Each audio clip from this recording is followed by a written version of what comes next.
Me and Sil, Daisy, have been friends since high school, 15 years ago. I started dating her brother, Dan, when we were all in college. Daisy married Matt sometime after I married Dan 10 years ago. Matt and Daisy wanted a baby and starting trying right after marriage, but they were having a lot of trouble. I am talking multiple failed IVFs, multiple late-term miscarriages, one of which was a stillbirth. The struggle went on for 7 years. I have helped her immensely through everything, financially and emotionally. Matt is unsympathetic sometimes. He behaves as if it's a batch of bad cookies and immediately guilts her into trying again. So, it always was up me and Dan to take care of her. Despite many talks from me and Dan, she remained married to him and kept trying again and again.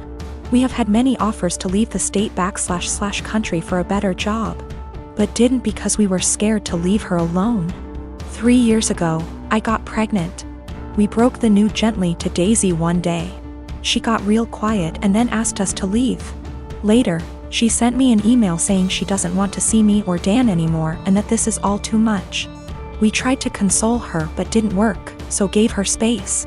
2 weeks before I was supposed to give birth, Dan passed away in an accident.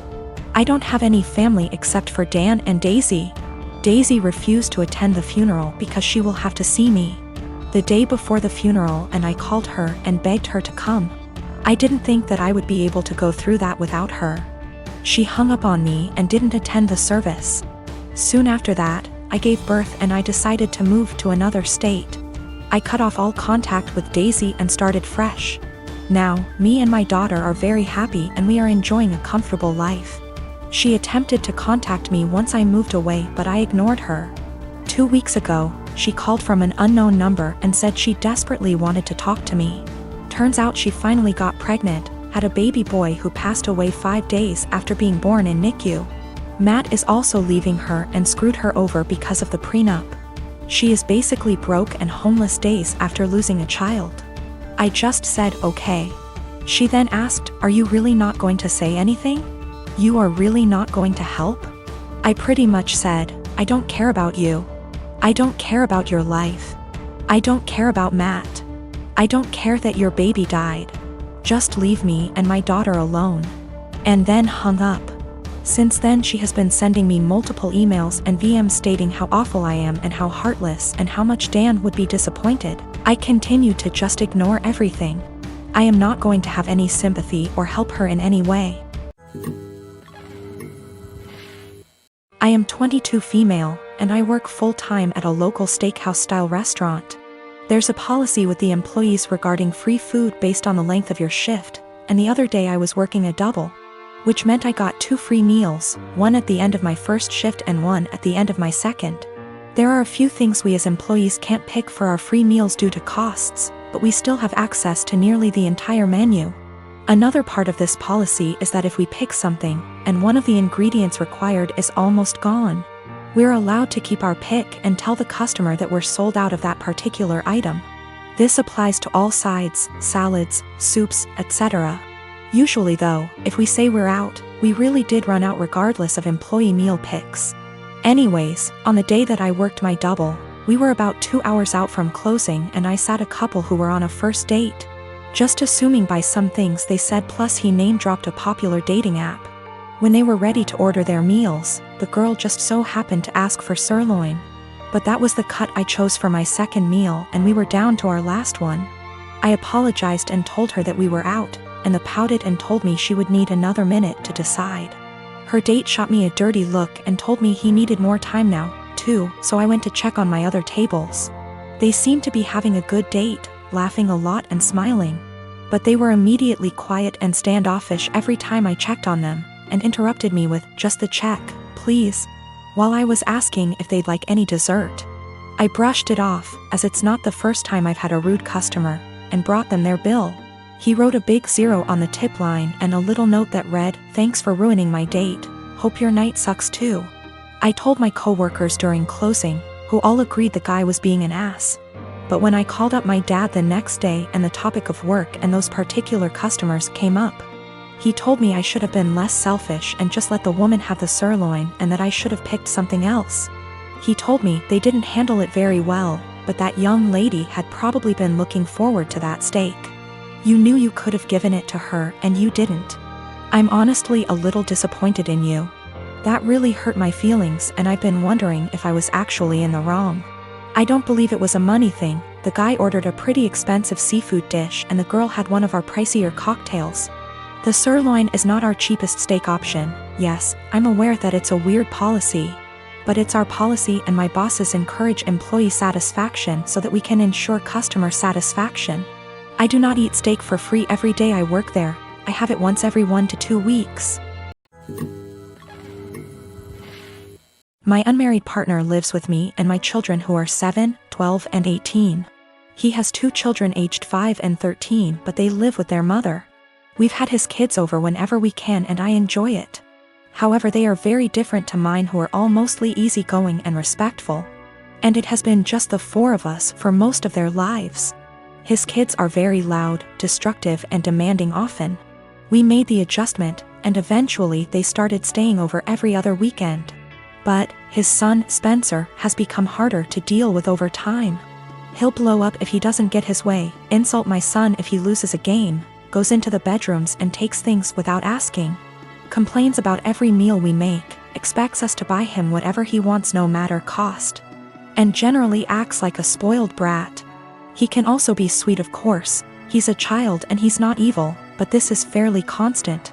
We don't let it slide, but I also want to give him benefit of the doubt. He's 13, he could be acting out for lots of reasons with a weird family dynamic, I'm sure. I try my hardest to help him feel comfortable and heard //us, but his entitlement is rampant. It started to stress my kids out, and yesterday was the last straw for me. We were all about to go to the mall when my 12Y//O son asked if anyone had seen his birthday money. He had $100 saved, disappeared from his desk. Everyone, including Spencer, looked everywhere. Spencer even asked my son if he'd spent it and forgot, or if he'd left it at school, etc. Spencer then went outside to sit in the car alone and wait to leave. My partner went out to talk to him, which eventually led to getting him to empty his pockets. He had stolen the $100 to spend at the mall. My partner told him off, texted his mom about it and told me, then gave it back to my son. Quietly furious, we went out as planned after a talk with Spencer as to not ruin the day for the other kids. He didn't seem to feel guilty at all, even asked us to get him a $120 jacket while out. Once they were back at their mom's, I told my partner I don't want Spencer in the house anymore, at least for now. I do love his kids, and I don't want them to not see their dad. My partner has a house he doesn't use, so I suggested on those weekends we take the kids there for now. Then when any of mine aren't feeling it, they can go home and / we can get some quality time, and so his kids don't have to share his attention as much. He thinks this is dramatic, an overreaction. I've told him I'm open to other ideas but won't budge from my stance.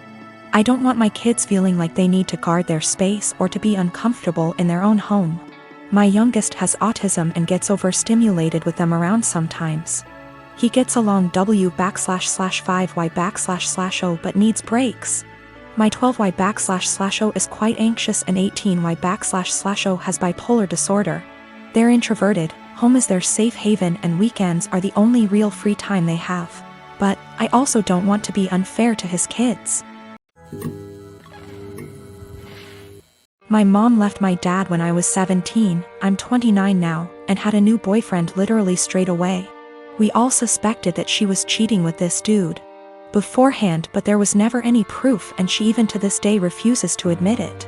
She had 2 more kids with this guy. When my mom and dad broke up, I moved out to live with my dad, who had moved back in with his parents. The major reason for this was because she told me to leave as I kept fighting with her new dude. I really did not want to deal with a new guy in my mom's life, and I was really upset that she didn't give a shit about how much pain my dad was in. When she told me to leave, something in me changed and I am still unable to forgive her. That solidified BC. My 14-year-old sister stayed with my mom for a year and then begged to come and live with my dad because she hated it so much at my mom's place. And my sister and mom were close, so for my sister to feel that way, it must have been bad. Since I was 18, my grandparents kept pushing me to start a business. BC. I liked to tinker and had built a few specialized tools, for a niche construction industry that my dad was in, and they saw potential in me.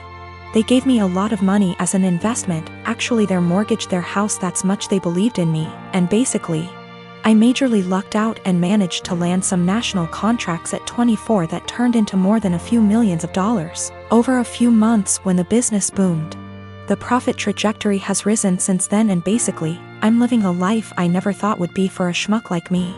I moved my dad, sister, and grandparents out to the East Coast a couple years back, and we've started a new life.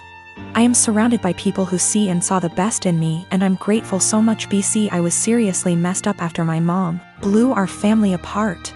For the last couple years or so, my mom has been on my case to reunite with her. She is getting increasingly more insistent that I go visit her and her boyfriend and kids, and keeps trying to guilt trip me, because my sister has a much more privileged life now and my younger two half-siblings don't. She keeps telling me that even if I don't forgive her, I should look out for the kids as they're innocent in all this. She made her bed and she can lay in it, but the guilt eats me alive sometimes. I just can't forgive her though.